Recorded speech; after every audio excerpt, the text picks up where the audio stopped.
चली सैया पटना से डोली कोनो गाड़ी हमारो के माई के दर्शन करा दी। पंडा बाबा से कोहेली बाबा बोली कहाँ बारी माई हो, बाजिनी अचरा पसारी के रोबे माई के दुआरी हो।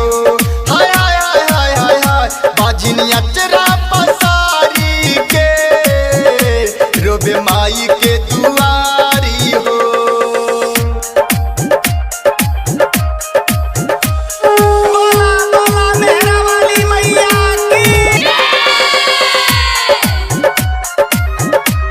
Music by Riya studio Khagaria. कहतिया बाजिन सुनो है मोरी माई, कवन कसूर कोइनी हमके बताई।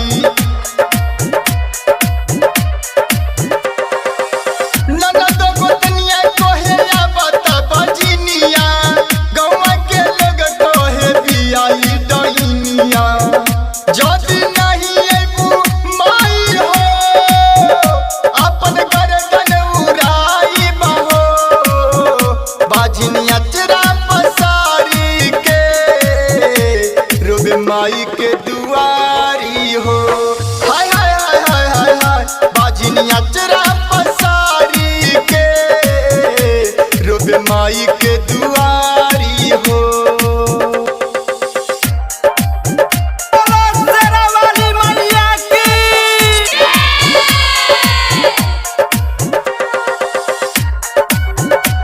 Music by Riya studio Khagaria.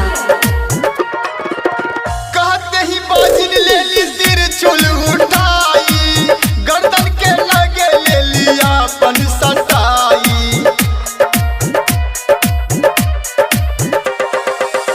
तब जाके देवी माई धैली अपन रूप हो, बेटिया बजिनिया के हर गईली दुख हो।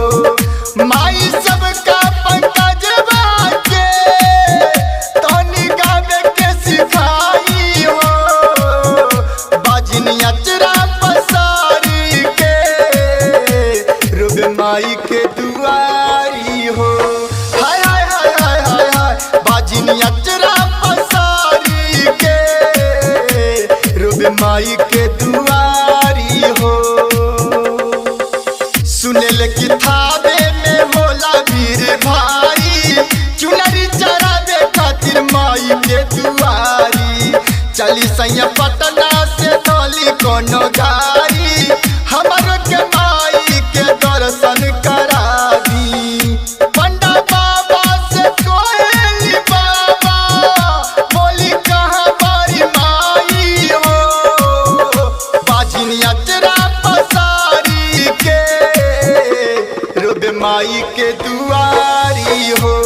हाय हाय हाय हाय हाय हाय बाजिनी अचरा पसारी के रोबे माई के दुआरी